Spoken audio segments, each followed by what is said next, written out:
All right, my name is Bob Miller. I'm the Chief Operating Officer of Global Data Systems. We're a managed service provider, a managed security service provider out of Lafayette, Louisiana.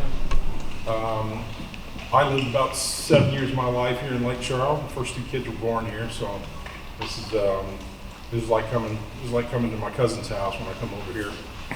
So I always like coming back and seeing everyone. We're going to be talking today about security maturity level framework. I'm just going to give you an idea what that is and how that can be used to create a security strategy that can actually work for your organization. So how many people here are owners or operators of their own companies? So not a bunch. Who's IT oriented? Okay, and then everybody else, so a lot of IT oriented folks. All right.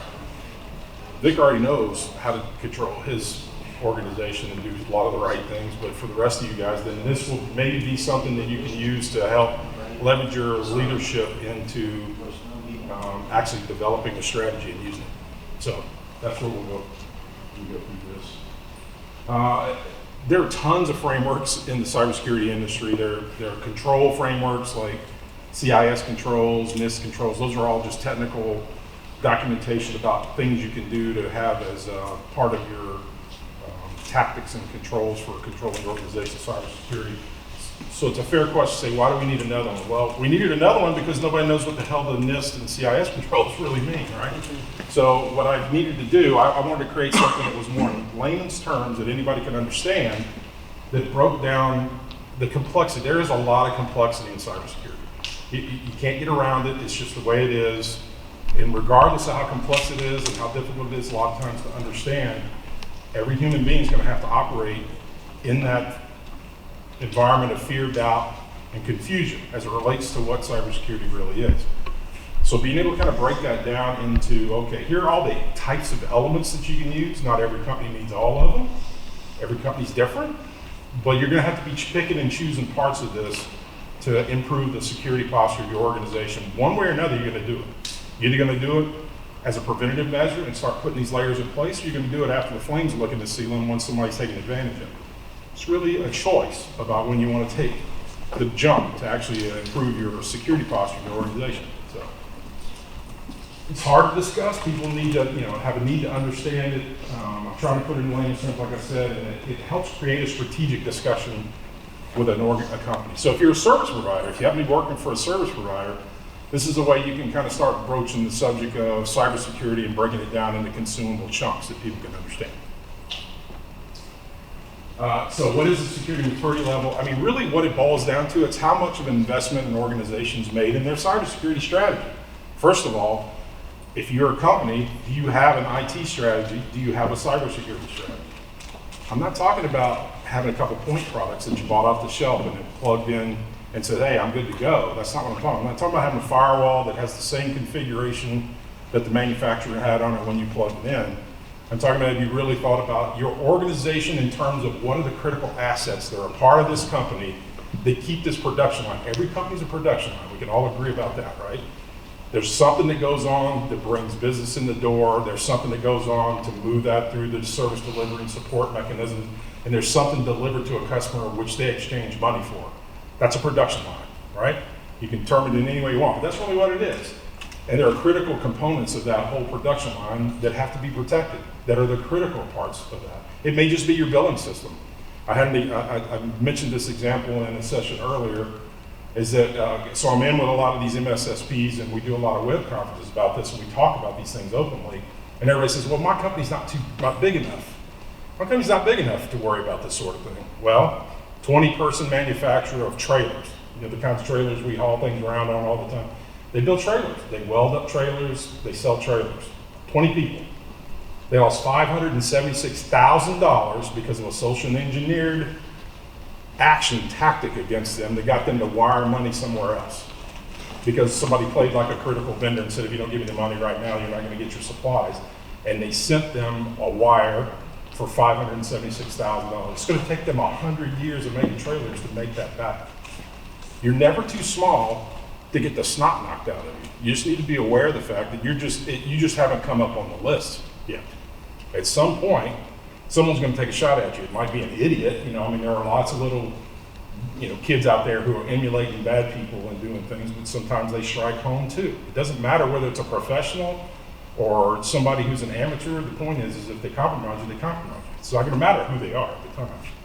So having an investment in a security strategy matters. And really, each level of the security maturity level is a combination of people, processes, and products and services, right?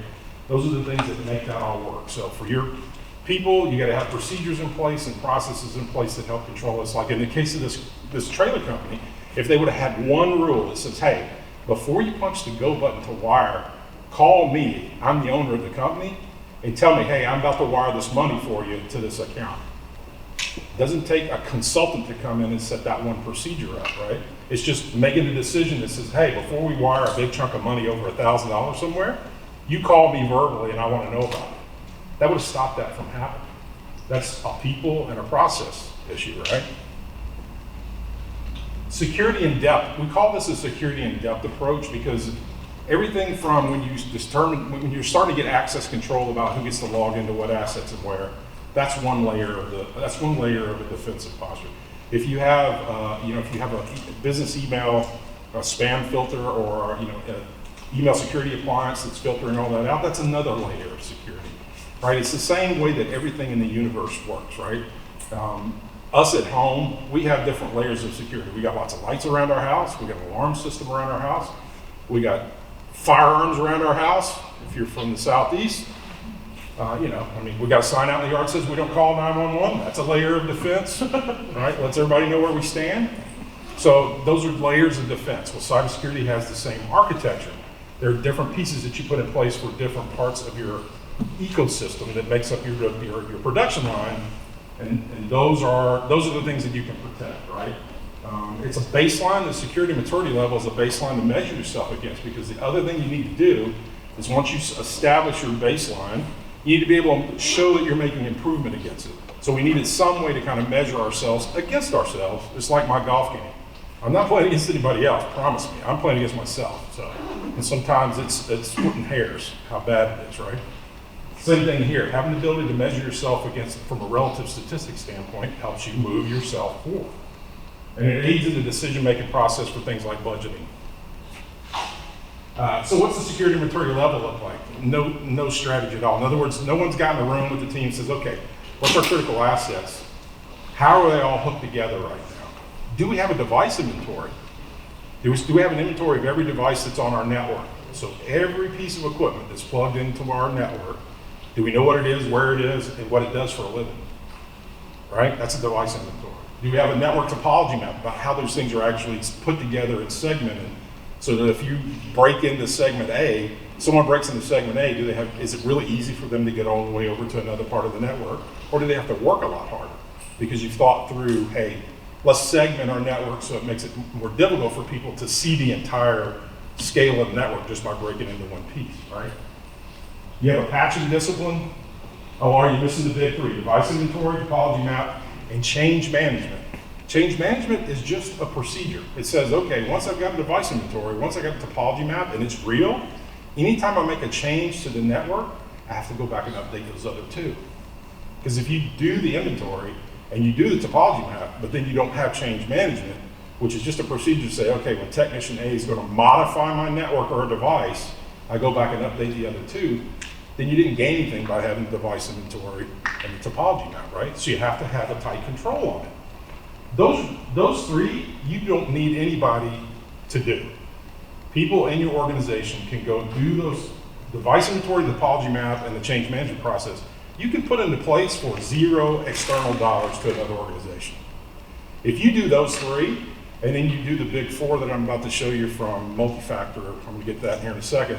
If you've got those covered, you're 85, 90% there, all by yourself, without having a whole bunch of other people to help you do that. You don't have a patch discipline, you don't have log retention, because I'll tell you something, when the flames are licking the ceiling and all hell's breaking loose, your logs that are recordings of what's going on the network over the course of time allow people to figure out how the hell someone got in. And how do you go back, if you know how they got in, then you have the ability to go back and build solutions that keep that from happening again, right? It's a forensic record of what's going on the network. So log retention and how you configure your devices, you configure your network devices, you save those configurations off, because what's going to happen if a bad guy gets in, they're going to alter the configurations to their advantage. If you know what those configurations should look like, it's real quick to look at the ones that are on there now and see if something's been changed. And that tells you a lot about what's going on in the network. No user security training. In other words, you're not training your people up on phishing, phishing exercises, things that are very cheap. By the way, this is a really inexpensive thing to do. You can get a subscription. You can run phishing campaigns, safe phishing campaigns in your organization, and it teaches people what to click on and what not to click on.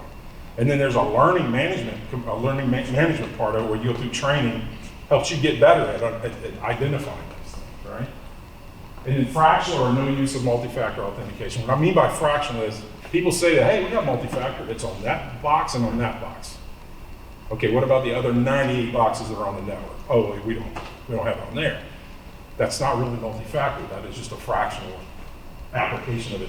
Doesn't get you anywhere from a security posture standpoint. Minimum requirements. Fifth Wall is an insurance agent that only does cyber insurance, and they write for 43 different carriers, okay? So across all 43 of their carriers, these are the common requirements to get cyber insurance across any of them. And this list is only going to get bigger and more scrutinized. So suck it up, Buttercup. This is the way it's going to be. I'm not sugarcoating it for you. I'm just telling you, get ready, because this is how it's going to go. You're going to have multi-factor everywhere before you're going to be able to get cyber insurance. Now, you can check that little box and say you got it, but when a breach occurs, they're going to come back and they're going to find out why. And if you check that box and you really hadn't done it, they're going to deny your claim. You can count on that. I'm doing the keynote tomorrow is about C-level liability for your security strategy. You're going to want to listen in on that, especially if you got your owners or executives are going to be around. Let them listen to that for it's 30 minutes, but it's not going to be a fun conversation for most, because it ties into what we're talking about here. Segregated backups, which means those backups are encrypted and not on site. The additional thing they're going to start asking for is what they call immutable backups, which means even though they're encrypted and backed up somewhere, they can't be changed at rest. In other words, they can't modify the file at rest. Right now, though, they just want you to have a separate backup that's encrypted somewhere else. Endpoint detection and response. Now, this is usually the easiest one for people to get their mind around. This is antivirus and malware protection. Most people have gotten used to having antivirus on their system, but you need to have a strategy for it, and you need to have a system that watches it across the entire ecosystem of your organization. And in cybersecurity training, that's that phishing training I was referring to. They're going to want you to have these before you're going to get cyber insurance. How many people in here know that they got cyber insurance for the organization they work for right now? Statistically, it's 55%. So only 55% of the companies have cyber insurance. And I'm going to tell you right now, out of that 55, a good 55% of them are lying out their ass about whether or not they're checking all these boxes in real. You can count on that. We know for a fact as human beings that they're not standing around and checking all the boxes and knowing that they've got them checked. There are people, we run across them all the time. They want us to say that they've got that covered, and we can't. No, it's not. We can't make things up. That's not what we do. There's a ton on here. I'm not going through everything. What I'm going to tell you is that this is the complexity of what you're staring down the barrel of, okay? I've already talked vulnerability scans. Now this is something, if you're an IT manager or you're in cybersecurity for a company, the easiest thing you can do if you want to move the needle about cybersecurity in your organization is get a vulnerability scan done for your network. It doesn't even matter who does it, it just needs to be done. Now why is that important? Because you can't unsee the results. Once they do it and they hand you a list, unless you are brilliant and everybody has done their job fantastically and there's a strategy, there's going to be lots of things that are wrong on your network. There's going to be old certificates, there's going to be patch levels on operating systems that aren't what they're supposed to be, there's going to be out of support operating systems on your network, there's going to be cracked open ports for things that aren't really needed. That thing is going to read, it's not going to read pretty, I can promise you. I've never run across one where we ran and we said, high five, dude, you guys are head of the class. It's never happened. By the way, it doesn't happen on our own network. We just got through running a vulnerability scan with a new piece of software on our network, and we discovered another 8 things we need to go root around and find. The tools change all the time. We find bigger openings and more things that we need to address. So if we can't pass it clean, nobody can pass it clean. So if you're an IT manager or you're in cybersecurity, what does that do? It sets a baseline for, okay, this is how bad we are. Are we going to do something about it, yes or no? You can't unsee that report, right? So vulnerability scans are a very big tactic for you to use to move the needle on getting budget to be able to address those damn problems in your organization. You have to draw baselines. So when they say, well, I don't want to spend money on that, yeah, but look at the red on this report. Does that mean we're not going to do anything about it? They're going to have to overtly say yes or no. So it's a good idea to do, right? Risk assessments, that's when you actually have a discussion from a business standpoint. What are your critical crown jewels for your organization, right? Which matters. We talked about topology maps and network segmentation, change management, device inventories, device support contracts. So say for your critical infrastructure devices, every manufacturer has the ability for you to get software support for those devices. You need to keep it up to date so that you know that you're getting the latest updates that address the latest vulnerabilities that are found in the operating system of your critical routers, switches, that type of infrastructure, right? Works okay pretty much for Windows. Windows can update itself, keep itself up to date. It's better to have it as a managed process, but at a minimum, it'll do that for you. And certain infrastructure devices update themselves. Certain manufacturers have it where it auto updates itself. Those aren't the problem. It's probably going to be your bigger, more complex devices. Those are the ones that are going to require you to do updates on your own, and that's going to require you to have access to the images that you can download and update those devices with. So those are the ones you need to be paying attention to about whether or not you got a good service contract. Yeah? I don't see pen test up there. Does that fit under vulnerabilities? There's more to come. So I think it's, but penetration tests are also related to vulnerability tests, right? I mean, so they're part of, okay, is my network vulnerable, not only internally, but also from pen testing. But yes, you're absolutely right, your penetration test. Yeah, I mean, in fact, you can, I just gave our, Tracy, our director of SOC, I said, you know what, I want to get an external, we can do ours ourselves, but as a managed service provider, we want to have a third party validate our results. So we're going to look at getting a third party to run one so that we can have that compared to what we already got and make sure that we're seeing the same sorts of things. Yeah. I'm going to tell you, as an MSP, we actually have a forensic company that is a partner of ours, because if something bad happens, we're very capable of doing the forensic work on any network of one of our customers. But for our customers' safety, we have a third party who's going to validate what the forensic results were, so that they know, because I mean, it's like the fox guarding the hen house. If we're the only ones doing the analysis work, then it opens up the door to doubt about whether or not we're being straighted with them about what actually went wrong. Well, we don't want that to exist. So it's part of our process to involve a third party to validate the results.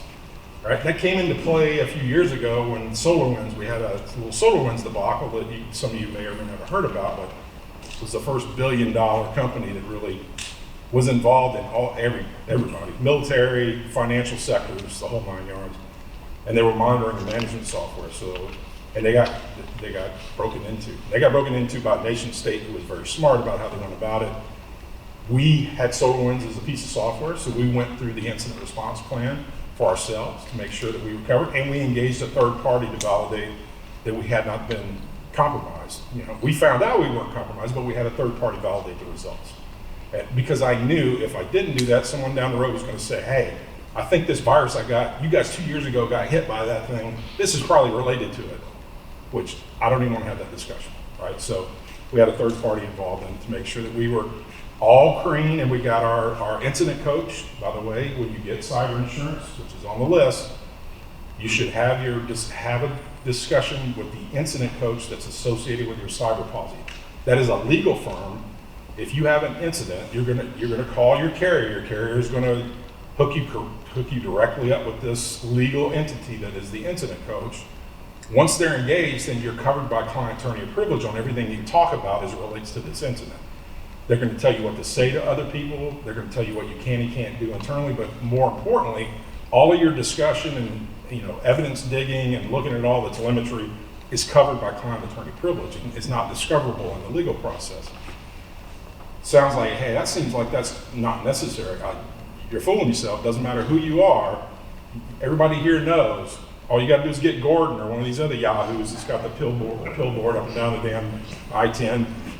They'll dig in. They'll walk through a small crack. You can't give them a big one. So you need to have all your ducks in a row. That includes having that discussion with you, incident breach coaches. Nobody uses the word breach anymore because that's a legal term. It's been made illegal, which means you really did something wrong. So now they call them incident coaches. They've moved it to the left 2 feet. The market, right? Email security, phishing training, we talked about that, antivirus, DNS protection. DNS protection, something like Umbrella where, it's harder for adversaries to spoof the URLs or domains that are being used as a part of what it is they're trying to get you to click on. Encrypted view, diverse backups, we talked about that. Log management, device configuration, firewall management. Firewall management is, again, this is not the standard config. This is having either you or somebody that you contract with be able to do the right job in configuring and managing that firewall so that it's up to date and that all the rules that you have set in that do not have gaping holes in them about what can and can't happen on your network. Not everybody's an expert on everything you can do inside of those firewalls. They're very complex, so you need someone who has experience. If you don't have it, there's no shame in getting some help. You're better off getting some help and feeling embarrassed than you are by getting behind handed to you by someone who's bad. And the reason you didn't get it fixed is because you were embarrassed about not doing it. No one's going to like being on the business end of that decision when it comes down, because it's going to come out. That's the other thing. We live in a digital world. All this stuff leaves fingerprints. So digital fingerprints all through it. Firewall distributed. So denial of service attacks. Back when we started in the internet business, that was really the only threat we had, was people being able to bombard the connection we had with so much traffic that effectively shut the connection down. And those were denial of service attacks. Now it got to be called distributed denial of service attacks later, when they were able to basically use other systems that they had compromised to help augment the amount of traffic that they could push toward you, right? In other words, just jam. It's just like plugging up your main sewer line, right? Which is pretty apt for the kind of individuals who play this game, right? But that's what they're doing, right? They're using a lot of different machines to push data into the pipe that you're connected to just flood it to the point where you can't get the actual business-related traffic through that connection, right? Well, that's coming back around. Distributed denial of service attacks are actually, it's like a bad hot dog. It's coming back, and we're going to get another bite or two at it, right? So that's exactly what's happening. So now you have to actually think about, in terms of building your security, you actually got to go back and actually look at which of your internet providers or your main circuit providers can give you distributed denial of service attacks, because you can't fix that at your firewall. That's too late. The furball's there, right? So you have to be able to work with the provider upstream of you to filter out that traffic so that you can actually get your work done. If you're not a marketplace on the network, where you got lots of traffic that you're doing business to, may not be as big a critical piece as it is for, let's say, somebody builds the trailers like these poor people got in, tagged on that one. Multi-factor authentication. I don't think I have to explain that. It's just not. It's more important to have multi-factor everywhere than it is to have it fractionally. You're just fooling yourself if you're doing that. You have a false sense of security when you don't do it completely, right? So it's not easy to put in. It's not easy to maintain. It's no shame in getting people to help you understand what has to be done to get that right. All of your access control lists, all of the people who are on your, how many people who've quit your company are still in your access directory, access control list? And everybody's going to say, well, no, there's no one. But I guarantee you, when you go back and root around in that for a little bit, you're going to find out in a lot of cases you got people who have left who are still in there, right? Who haven't been deactivated. As long as you have good hygiene as it relates to your access control, then that's going to help you from a multi-factor point, right? Because those things work in concert with one another. Multi-factor by itself is nothing if you do not have a strong access control policy and a role-based access control. In other words, whoever the individual is, they only have access to the things that they really need to have access to. Not everybody's an admin on every machine. To put it bluntly, right? Incident response plan, I was just in the Hunter's session on incident response. I've done a lot of work on this particular front. Incident response plan, this is just like a disaster response plan. We're used to it down here, hurricane, everybody's kind of got a hurricane plan. Even if you don't write it down, we've probably been doing it since birth here, you know, because we know, okay, we're gonna grab those 10 things, we're gonna put them in this deal, and we're gonna get the hell out of town, or whatever the plan happens to be. We were, you know, a lot of the guys here, we were with Expedius Communications in town, so we have a lot of our actual access points are right here, a few blocks away, right? So when hurricanes were going to be bearing down on this part of the country, we had a plan for how we were going to deal with that. Who was going to go where? Who was going to stay? Who was going to go? What traffic were we going to reroute? From a cybersecurity standpoint, that's what an incident response plan is. Who are your contacts? Where are they? Who do I need to get a hold of? My insurance carrier, my breach incident coach, right? Those contact numbers for that. And have them printed out and have them offline, because sometimes when bad guys get in, they encrypt everything and you don't have access to your servers anymore or your workstations. And you still need to tell everybody. At a minimum, you need a list of all your employees stored somewhere else, because you may tell them to shut up. You may need to tell everybody, shut up. Hey, we got a problem, don't say anything. All right, we're working on it, we'll let you know. If someone calls you about a question related to it, you tell them those 2 lines and say, okay, they can send their request to this email address or whatever, and then we'll get to it. But sometimes you gotta actually tell your people, don't say anything, because what they say can have a bearing on what comes after. And what comes after is, okay, well, did we lose critical information of our clients or our employees or whomever? And everything you say can be used against you. So you need to have control of your communications. So having that incident response plan with not all of the steps you need to take, who's going to be in command and control of the incident when it occurs, who's going to call the ball, how's that all work, how do your groups work together, how do you communicate with each other? It needs to be documented, and you need to practice it. That's the walkthroughs and the drills. You need to at least go through it.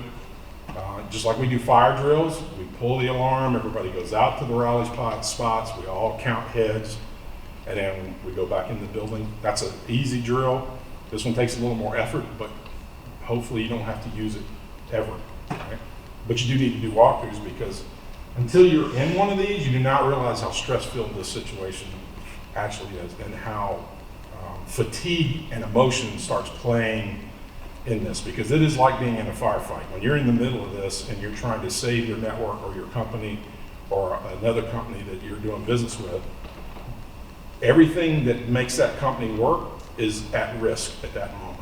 So you wind up taking on that responsibility in the head, which brings on a lot of emotional stress, and it gets you worn out. And these things go on for days. In a lot of cases, they rarely get done in less than a week or 2. So you just got to walk through this, learn how to manage that stress and fear and doubt, and that's what those walkthroughs are all about.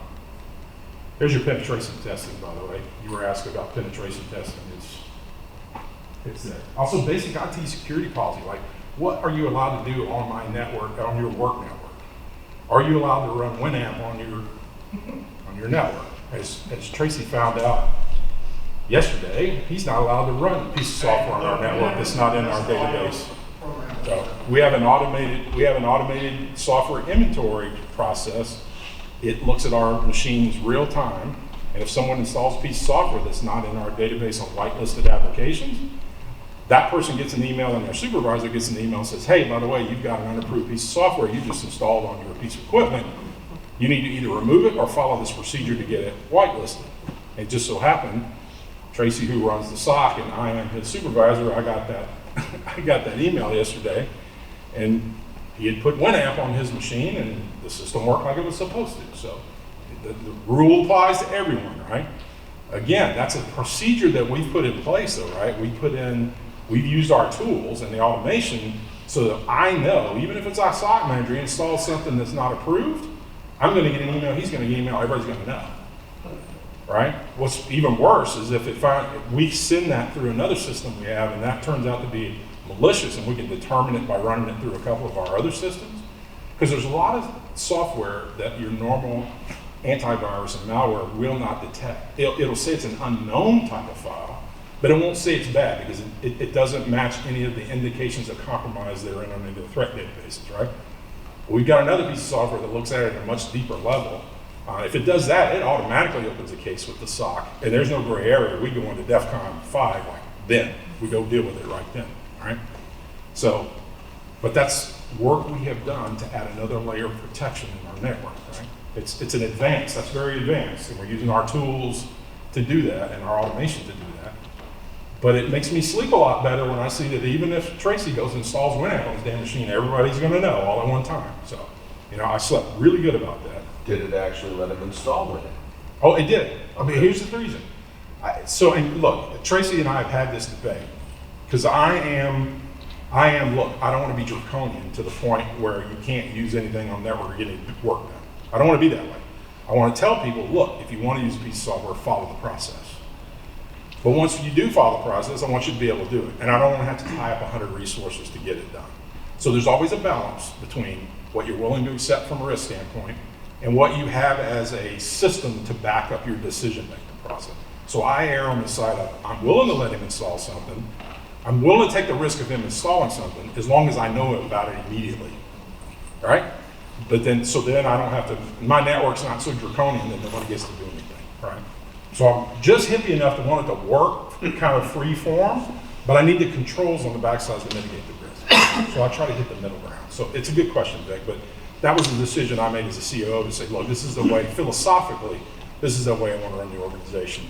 Because I don't want to take tools out of people's hands that may be new and cool and work and do a really good job, but I need controls, right? What I need to will know. say is I will be following the process and Winamp will be approved as software. The GDS. Yeah, he's going to go through the process and get it approved, and we'll be all fine. Because there ain't but about half a dozen of us old jerks that even know what the hell that is, right? But it's just a media player from With the cool visualizer. yeah. IT security policy, centralized access control, physical security audits. If you have physical security needs, you need to go through that. Certificate management and monitoring. How many of you guys know what a certificate is? Security certificate is on your network. Well, those of you who don't, everything you do depends on those things, those certificates, believe it or not. And there's such, they were there at the very beginning of a lot of this network technology. When we started getting into the internet, certificates became a thing. And really, just about every server and application now requires some interaction with a certificate server. But it's such an old technology that people forget about it. So monitoring your certificate servers about who's creating certificates and what those are actually still matters. Back to that SolarWinds discussion earlier. That's what got them in a bind. But they did not have any monitoring and management on their certificate server. These bad guys are smart enough to get in there, create a duplicate certificate server, elevate it to the same privilege as the original certificate server, and then do their access control list in their own, using their own certificate server, which didn't set off any flags for the SolarWinds, who's a monitoring company. I won't, the irony of that I won't go into much, but anyway, they weren't monitoring their certificate server with their own stuff, right? So they were elevate that and get into the development chain and actually include their software in the compilation of their golden image that goes out to everyone. Well, when that happened and I saw what they were doing, I said, okay, the hell with this. We're going to create our own certificate management system. We created it to where it only comes up when it needs to generate certificates, generates those. None of them are wildcards. That's one of the rules. It can't have wildcard certificates. Generates the one we need, puts them in the right place. Then we shut down that virtual machine and air gap it completely. So they're not going to be able to call on a damn certificate server because it's offline. All it does is come up for the few minutes it needs to generate the certificates, put them where they need to be. And when that's coming up, everybody stops what they're doing, watches that exercise go down. When it's done and it air gaps itself again, we all go back. We all go back again. So a service that most people don't know that they need, but it does have as much relevancy to this whole exercise as any other thing out there. So, application inventory patching, we talked about that. Log management is a service, and zero trust. Now, zero trust is evolving. So I will tell you that there's a lot of marketing around zero trust solutions, but they're very fragmented, and they're usually very specific applications where zero trust can be used. It's not widely available across any sort of ecosystem right now, but it's evolving, so we have to pay attention to it. And in some cases, I've also asked Tracy and them to look into a zero trust, at least VPN connection. Can we develop can we get a zero trust technology for our VPNs? Because I feel like that is a real opening for people from a remote worker standpoint anyway, but for ourselves, zero trust VPNs I think is worth the effort. And it is an application a lot of people are working on for the reasons I'm talking about. This gets into the more complex versions of or areas of the security maturity plan. So once you've got some of the baselines set up, okay, then you can do more advanced things. You can do more advanced things like network traffic baseline. What does that mean? That means you have software that watches the traffic go back and forth across your network, out of your network, back into your network. And it more or less establishes a pattern or a baseline, right? A network baseline for your normal operations. And if you let that run over a long enough period of time, then you get a real characterization of your network about how much traffic you see on what days, over what periods of time, and the volumes involved, right? The reason that gets to be useful is if you have an incursion, it's going to be a deviation against what your baseline is going to show you, right? And it's going to allow you to narrow down the types of things that you need to be paying attention to. Because incident response plans are all about speed. I'll tell you right now, the speed that you can get to the point where you understand what the incursion was and how it occurred, the quicker you can do that, the less damage you're going to suffer and the quicker you're going to get up and running again. Anybody, any MSP or MSSP who tells you that you can be 100% protected if you just use their stuff is lying to you. It's not going to happen. You can do everything I got on all of these lists and you can still get compromised. CJ back there worked for a health organization. They did everything on the list. Everything. They even had the phishing training and they were 0.01 or some nonsensical small number of deviations from. In other words, out of all their employees, less than 1%, less than a fraction of 1% ever clicked on something bad. They still got hit. They still got ransomware because it only takes one. It only takes a 0.001, right? Click on something bad. But the point is that they were able to get up in 24 hours. Why? Because they had a layered defense, a segmented network, and they had geo-encrypted backups over somewhere else. So they could flush all those machines, clear that network out, bring that back up online, and be backing up and running in 24 hours. That's staggeringly quick when you've gone through a ransomware event. And they never paid a nickel to anybody to get past it. That's the difference between being prepared and having a layered defense and then just winging it, which we know lots of people do. Identity access control. Now, there's a difference between just having access control and then doing managing and monitoring of it. We've got systems that actually watch the logs. You can put your Active Directory. We'll just take that, Active Directory. You can actually get pretty verbose logs on what it puts out. You can get the standard logs, which are not very informational, but you can put on a much more verbose mode of those logs and get a lot more telemetry out of it. And we route that through our SIM, which is Elastic. We use Elastic SIM. And a SIM just takes log files and structures them and organizes them and makes it easy to figure out what's going on. So we run those into our SIM, and then we can run queries against that database, and we can watch almost real time if someone in a group moves to another group.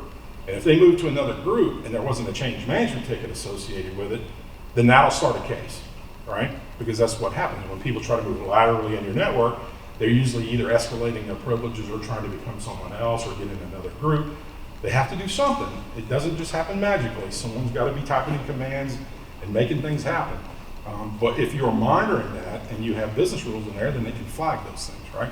So that's the difference between just having Active Directory managing it versus managing and monitoring it through that type of system. That's more advanced, but it's not hard to do. It's more complex than the other things, but I mean, it can be done. And then when you get to a security maturity level 3 sort of level, then it's, it's policy management. So that's where you're putting the business rules about what things can talk to other things, how they can talk to them, when they can talk to them. And then proactive threat hunting, that's where you're actually not only taking telemetry off the network, but you're also doing proactive threat hunting on the network by taking samples from different machines at different times, comparing them against your baselines.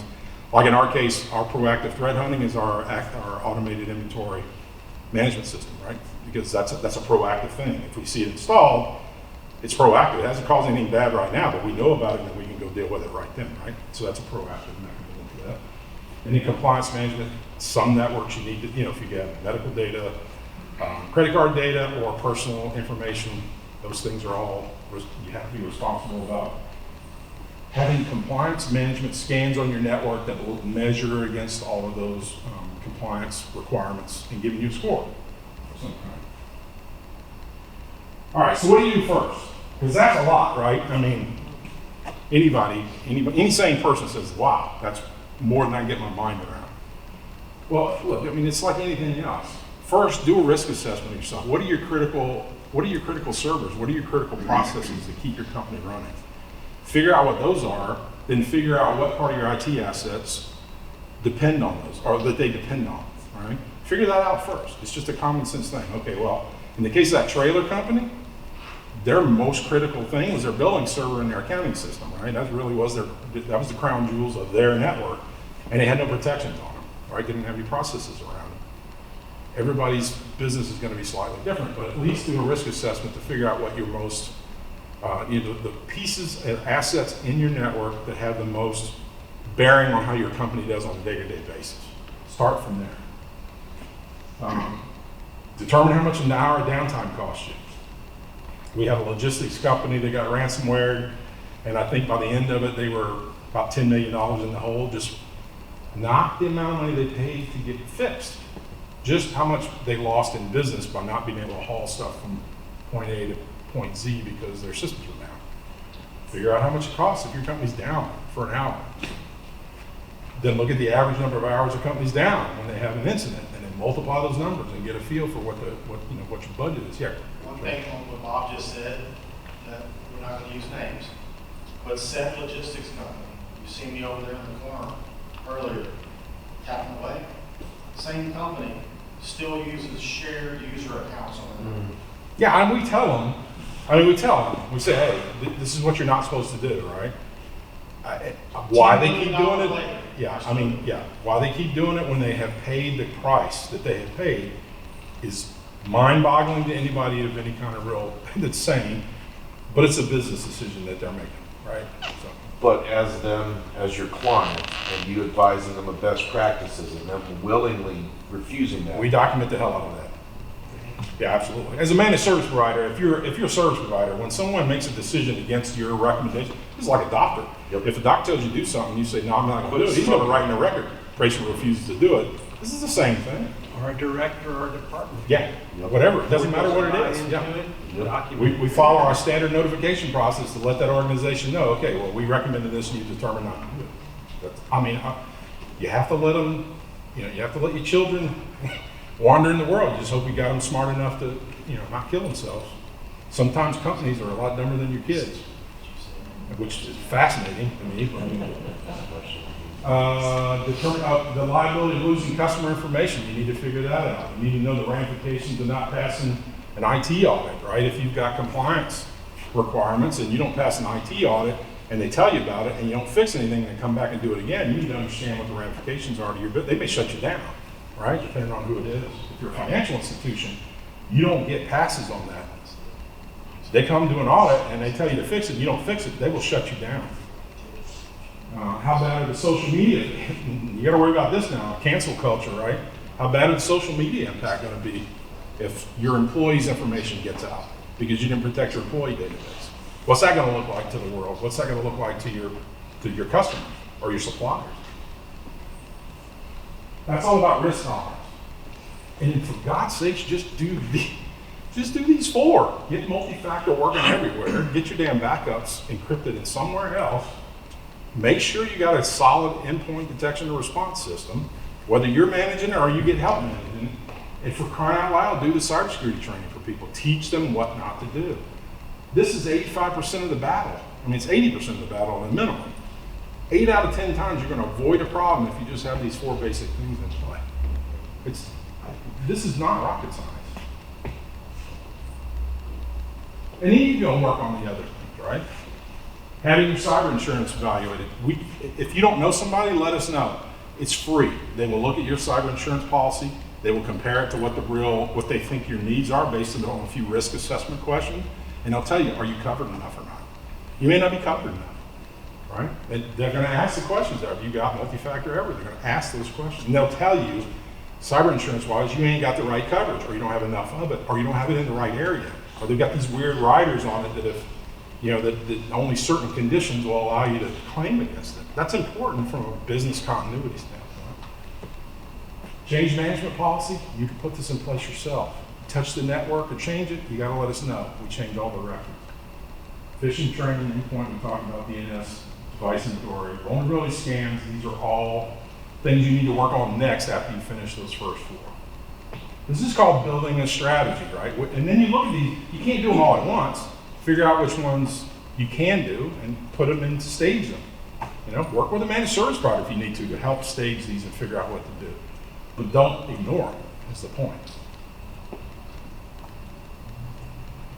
Then you can work on the higher level stuff. You get all that under control, then you can move up in complexity and work on the higher level stuff, right?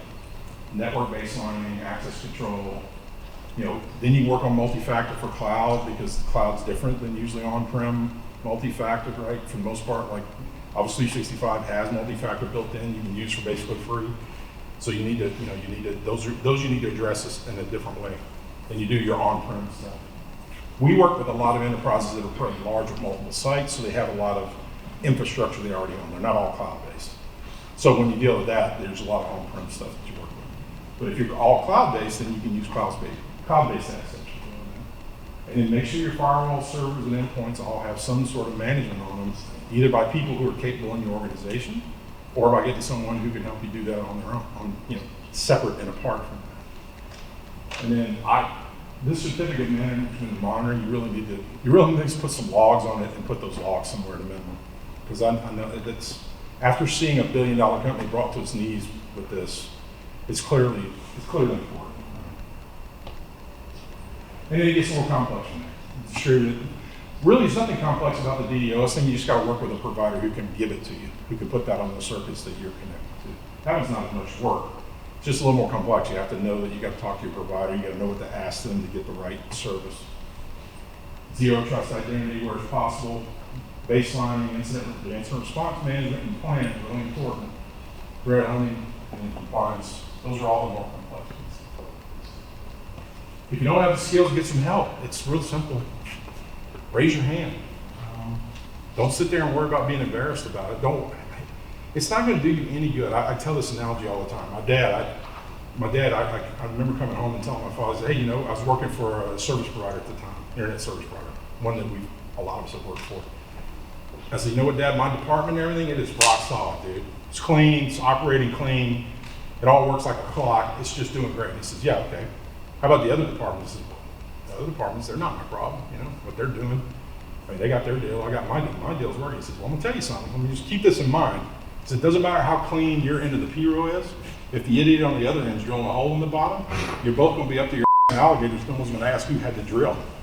So, when you're faced with that sort of environment, you need to be sure that you are understanding the entire organizational threats, right? Not just your area of expertise. And if you don't have areas of expertise, get help.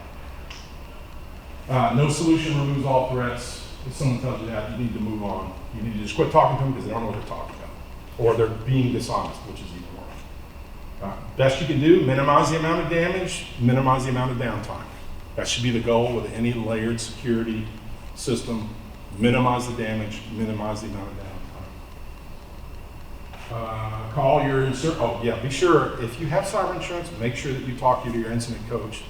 It's free with that insurance policy. Make sure you talk to them in advance so you know who they are, how their process works. You document that as part of your incident response plan. And do simple stuff first that we talked about. And realize this ain't a marathon. This is a marathon, it's not a sprint. It takes time to get this done, and it can take a long period of time. Because a lot of these things may be working against how the company's been working forever, right? And so changing minds and changing practices, it's a lot like drip torch. You just have to take the long view and go from there. Anybody got any questions? I'm a little ahead of schedule, but that's okay. Any observations? Can the slide deck be on the website as well? I'll be posting it, yes. Thank you. Yeah, we'll get the slides out. You guys can We'll get them take a to look you. at it. So you'll be able to get the slides. So, I mean, I'm glad you're taking pictures, but this will, we'll get it out so you can get a hold of it. Kinsera can do DDoS protection. Hmm? Kinsera networks can do DDoS protection. Yeah, well, I think we've looked at, there was 2 of the 3, GTT, where's Chris? GTT, and what else? Who was the other guy that could do DDoS? Lumen and AT&T. Yeah, Lumen AT&T. Well, the price for AT&T, as you might imagine, has an AT&T premium on it, but they're able to do it. But the other guys are pretty economical. So yes, there are providers who can do the DDoS prevention, which you need that ahead of your connection. Correct. Yeah. Okay. Anything else? I've been working pretty hard on my Grand League Liley Act updates that came out in February, which changes what we have to have done and how it's done and how it's logged. And Yeah. recorded. Yeah. And the rules are changing, and all these companies and state legislators and federal regulations are just more and more of them are coming down to where That's correct. we have to act. We can't just kind of go. No, you know, "Gee, we did this, tomorrow we don't need this." You need it. Yeah, tomorrow's keynote has some in there, because Yeah. there's a lot of people who don't realize that the Federal Trade Commission, one of their regulations just kicked in. A lot of people don't know that now car lots are actually subject to FTC regulation now. Yep. Cash checking organizations, now subject to FTC regulation. Not something that world has considered that they needed to have the types of controls in place to not fall afoul of an FTC, Now I'm gonna tell you, you're not gonna ever see the little car with the mattress police and FTC guys coming by to check you. That's not gonna happen, right? That never happens.